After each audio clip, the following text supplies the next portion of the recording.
Good morning to all. നമ്മൾ ഇന്ന് ഈ വീഡിയോയിൽ ഡിസ്കസ് ചെയ്യുന്നത് +1 ഫിസിക്സ് ടെക്സ്റ്റ് ബുക്കിലെ ഒന്നാമത്തെ ചാപ്റ്റർ യൂണിറ്റ്സ് ആൻഡ് മെഷർമെൻറ്റ്സ് എന്നതിലൊരു ടോപ്പിക്കാണ്. നമ്മൾ ഇതിന് മുന്നിലുള്ള വീഡിയോസിൽ ഡയമെൻഷനെ കുറിച്ചാണ് പറഞ്ഞിരുന്നത്. ഡയമെൻഷൻ്റെ പല ആപ്ലിക്കേഷൻസാണ് നോക്കിക്കൊണ്ടിരുന്നത്. ഡയമെൻഷൻ ഉപയോഗിച്ചുകൊണ്ട് ഇക്വേഷൻ എങ്ങനെ ചെക്ക് ചെയ്യും എന്ന് ഇതിന് മുന്നിലുള്ള വീഡിയോയിൽ നമ്മൾ പറഞ്ഞിരുന്നു. പിന്നെ നമ്മൾ നോക്കുന്നത് ഇക്വേഷൻസ് നമ്മൾ ഡയമെൻഷൻ ഉപയോഗിച്ചുകൊണ്ട് എങ്ങനെ ഡിറൈവ് ചെയ്തെടുക്കുമെന്നാണ് നോക്കുന്നത്. Reducing relation among the physical quantities ഡയമെൻഷൻ്റെ രണ്ടാമത്തെ ആപ്ലിക്കേഷനാണ്. അതിനൊരു പ്രോബ്ലം നമുക്ക് തന്നിട്ടുണ്ട്. ടെക്സ്റ്റ് ബുക്കിലുള്ള ഒരു പ്രോബ്ലമാണ്. നമുക്ക് നോക്കാം എങ്ങനെയാണെന്ന്. Consider a simple pendulum having a bob attached to a string that oscillate under the action of force of gravity. Suppose that the period of oscillation depends on its length, mass of the bob and the acceleration due to gravity. Derive the expression for its time period. നമുക്ക് ക്വസ്റ്റിനകത്ത് എപ്പോഴും തരും, അതായത് ഏതെങ്കിലും ഒരു ക്വാണ്ടിറ്റിയുടെ ഇക്വേഷനാണ് derive ചെയ്യാൻ ചോദിക്കുന്നത്. ആ quantity എന്തെല്ലാം കാര്യങ്ങളെ ഡിപ്പെൻഡ് ചെയ്യുന്നുണ്ടെന്ന് നമുക്ക് പ്രോബ്ലത്തിനകത്ത് തന്നിട്ടുണ്ടാവും. അപ്പോൾ ഇവിടെ നോക്കിക്കാൻ നമ്മളോട് പറഞ്ഞിരിക്കുന്ന ഒരു സിമ്പിൾ പെൻഡുലം, ആ സിമ്പിൾ പെൻഡുലത്തിൻ്റെ ടൈം പീരീഡിനുള്ള ഇക്വേഷനാണ് കണ്ടുപിടിക്കേണ്ടത്. ആ ടൈം പീരീഡ് എന്തിനെയൊക്കെ ഡിപ്പെൻഡ് ചെയ്യുമെന്ന് പറഞ്ഞിട്ടുണ്ട്? പെൻഡുലത്തിൻ്റെ ലെങ്തിനെ ഡിപ്പെൻഡ് ചെയ്യുമെന്ന് പറഞ്ഞു, ബോബിൻ്റെ മാസിനെ ഡിപ്പെൻഡ് ചെയ്യുമെന്ന് പറഞ്ഞു, അതുപോലെ തന്നെ ആക്സലറേഷൻ ഡ്യൂ ടു ഗ്രാവിറ്റി ജിയെ ഡിപ്പെൻഡ് ചെയ്യുമെന്ന് പറഞ്ഞു. നമുക്കതൊന്ന് എഴുതി നോക്കാം ആദ്യം.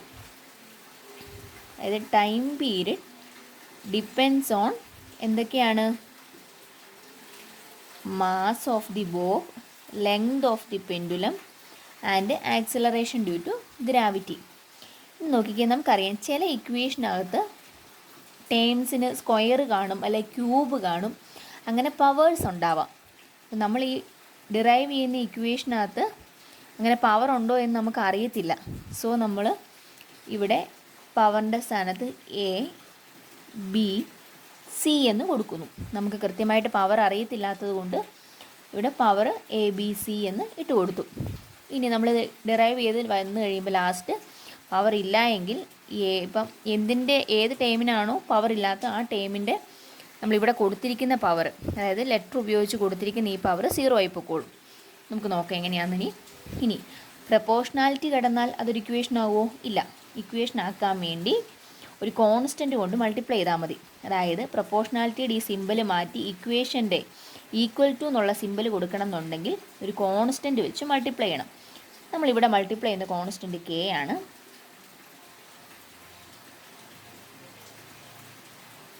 ഇതിന് ഇക്വേഷൻ നമ്പർ 1 എന്ന് വിളിച്ചു. ഇനി നമുക്ക് ചെയ്യേണ്ടത് ഇതിൻ്റെ രണ്ട് സൈഡിലും, ഇക്വേഷൻ്റെ രണ്ട് സൈഡിലും ഡയമെൻഷൻസ് അപ്ലൈ ചെയ്ത് കൊടുക്കുക. ഇവിടെ മാസിൻ്റെ ടേം ഇല്ല, ലെങ്തിൻ്റെ ടേമും ഇല്ല. സോ ഞാനിതിന് m⁻0 l⁻0 എന്ന് കൊടുക്കുന്നു. m⁻0 എന്താ 1 ആണ്, l⁻0യും 1 ആണ്. അപ്പോൾ വ്യത്യാസമൊന്നും വരുന്നില്ല. 0 ഇട്ട് നമ്മൾ റെപ്രസെൻറ്റ് ചെയ്തെന്ന് വിചാരിച്ച് ടി അങ്ങനെ തന്നെ എഴുതി. അപ്പോൾ ടിയുടെ പവർ എന്താണ്? 1 ഉണ്ട്. ഇസ് ഈക്വൽ ടു കെ ഒരു കോൺസ്റ്റൻ്റാന്ന് പറഞ്ഞു. അപ്പോൾ അതിൻ്റെ ഡയമെൻഷൻ നമ്മളിപ്പോൾ നോക്കേണ്ട നിലവിൽ. ഇനി മാസിൻ്റെ ഡയമെൻഷൻ എന്താണ്? ക്യാപിറ്റൽ ലെറ്റർ എം ആണ്. പവർ നമ്മൾ എന്ന് കൊടുത്തിരുന്നു, അതങ്ങനെ തന്നെ എഴുതി. ലെങ്തിൻ്റെ ഡയമെൻഷൻ ക്യാപിറ്റൽ ലെറ്റർ എൽ ആണ്, എൽ കൊടുത്തു. അതിൻ്റെ പവർ ബി എന്ന് കൊടുത്തു. ഇനി ജി എന്താണ്? ആക്സിലറേഷൻ ഡ്യൂ ടു ഗ്രാവിറ്റി ആണ്, L⁻²-2⁻c. നമുക്കിവിടെ എന്ത് ചെയ്യാം? m⁻a അങ്ങനെ തന്നെ എഴുതി. ഇതിനെ സ്ക്വയർ അല്ല, ഇതിൻ്റെ ബ്രാക്കറ്റ് നമുക്ക് ഓപ്പൺ ചെയ്യാം. അപ്പോൾ എന്ത് വരും? l⁻b ഇൻറ്റു നോക്കിക്കേ, ഈ സി എല്ലിനും ടിക്കും ബാധകമാണല്ലോ. അങ്ങനെയാണെങ്കിൽ എന്ത് എഴുതാം? l⁻c ഇൻറ്റു t⁻, എന്ത് വരും? നമ്മൾ ഓൾറെഡി മുൻ ക്ലാസ്സുകളിൽ പറഞ്ഞിട്ടുണ്ട്, a⁻m n എന്താണ്? a⁻m ഇൻറ്റു n ആണ്. So -2c. ഇങ്ങനെയാണ് നമുക്ക് ഡയമെൻഷൻ അപ്ലൈ ചെയ്തപ്പോൾ കിട്ടിയിരിക്കുന്നത്. ഇനി നമ്മൾ ചെയ്യുന്നത് ഓരോരോ ടേമുകളായിട്ട് എടുത്തിട്ട് അതിൻ്റെ പവറുകൾ തമ്മിൽ ഇക്വേറ്റ് ചെയ്യുകയാണ് ചെയ്യുന്നത്. ആദ്യം ലെഫ്റ്റ് ഹാൻഡ് സൈഡിൽ മാസിൻ്റെ പവർ എന്താണ്? 0. റൈറ്റിൽ മാസിൻ്റെ പവർ എന്താണ്? എ. സോ എന്ത് എഴുതാം? a is equal to 0. ഇനി അടുത്തത് ലെങ്ത്. പക്ഷേ ലെങ്ത് എടുക്കുന്നതിന് പകരം നമുക്കൊരു കാര്യം കൂടി ഇവിടെ ചെയ്യാനായിട്ടുണ്ട്. അതായത് നോക്കിക്ക്, ഇവിടെ ലെങ്തിൻ്റെ 2 ടേം കിടപ്പുണ്ട്. അപ്പോൾ അതിനെ ആദ്യം ഒന്നിച്ചാക്കണം, എന്നിട്ട് ചെയ്യാവേ. അപ്പോൾ എന്ത് വരും? M raise to 0 L raise to 0 T raise to 1 is equal to M raise to a. ഇനി എന്ത് വരും ഇവിടെ? L raise to b into L raise to c എന്നാണ്. നമ്മൾ മുന്നിലുള്ള ക്ലാസ്സുകളിൽ പറഞ്ഞിരുന്നു a raise to m into a raise to n എന്ത് വരും? A raise to m plus n എന്ന് വരും. So L raise to b plus c എന്ന് വന്നു. T raise to minus 2c. ഇനി നോക്കിക്കാൻ നമ്മളിവിടെ ഓൾറെഡി പറഞ്ഞു എയുടെ വാല്യൂ എന്താണ്? 0 ആയിപ്പോയെന്ന് പറഞ്ഞു. ഇനി അടുത്തത് ലെങ്തിൻ്റെ ഡയമെൻഷൻ്റെ പവർ ഇക്വേറ്റ് ചെയ്യാം. പക്ഷെ അങ്ങനെ ഇക്വേറ്റ് ചെയ്യുമ്പോൾ കുഴപ്പം എന്താ? ഇവിടെ ലെങ്തിൻ്റെ പവർ 0 ആണ്, പക്ഷേ ഇവിടെ ബി പ്ലസ് സി ആണ്, 2 ടേം കിടപ്പുണ്ട്. അപ്പോൾ അത് ചെയ്യുന്നതിന് പകരം നമുക്ക് ആദ്യം ടിയുടെ ചെയ്യാം. സോ ഇവിടെ ടിയുടെ പവർ എന്താണ്? 1 ആണ്. ഇവിടെ ടിയുടെ പവർ -2c ആണ്. സോ എന്ത് എഴുതാം? -2c ഈസ് ഈക്വൽ ടു 1 എന്ന് കൊടുക്കാം. അതിൽ നിന്നും c ഈസ് ഈക്വൽ ടു എന്ത് വരും? -1/2 എന്ന് കിട്ടി. ഇനി നമുക്ക് അടുത്ത എല്ലിൻ്റെയിലേക്ക് പോകാം. അപ്പോൾ എയുടെ വാല്യൂ കിട്ടിയിട്ടുണ്ട്, സിയുടെ വാല്യൂ കിട്ടി. ഇനി അടുത്തത് ലെങ്തിൻ്റെ ഡയമെൻഷൻ ഇക്വേറ്റ് ചെയ്യുന്നു. ഇവിടെ ലെങ്തിൻ്റെ ഡയമെൻഷൻ എന്താണ്? സി. ലെങ്തിൻ്റെ ഡയമെൻഷൻ്റെ പവർ 0 ആണ്.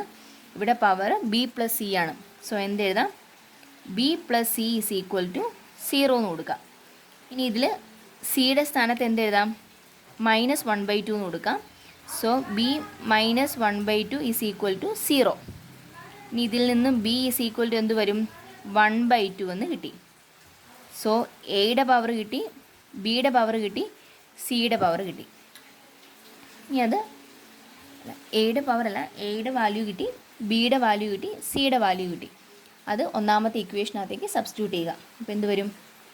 T is equal to K into എമ്മിൻ്റെ സ്ഥാനത്ത് എന്താ? എം റേസ് ടു എ ആണ്. സോ എയുടെ വാല്യൂ എന്താണ്? 0 ആണ്.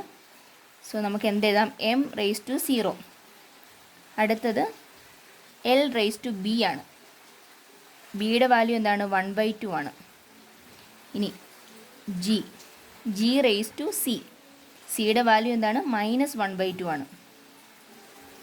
ഇവിടെ നോക്കുക, എം റേസ് ടു 0 എന്ന് പറയുന്നത് 1 ആണ്. അതുകൊണ്ട് അത് എഴുതേണ്ട പ്രത്യേകിച്ച്. ഇനി എൽ റേസ് ടു 1/2.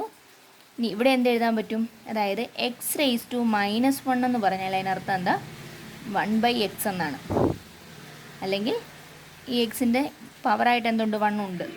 സോ ഈ മൈനസ് മാറാൻ വേണ്ടി ജിയെ ഡിനോമിനേറ്ററിലേക്ക് കൊണ്ടുവരിക. അപ്പോൾ എന്ത് വരും? ജി റേസ് ടു 1/2 എന്ന് കിട്ടി. ഇനി നമുക്കറിയാം √x നമുക്ക് എങ്ങനെ എഴുതാൻ പറ്റും? എക്സ് റേസ് ടു 1/2 എന്ന് എഴുതാം.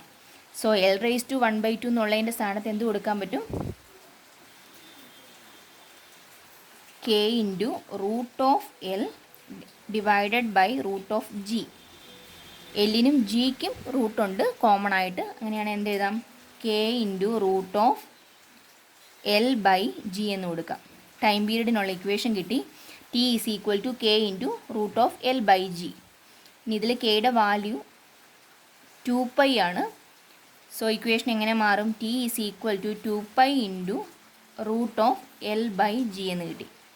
ഇതാണ് ടൈം പീരീഡിനുള്ള ഇക്വേഷൻ.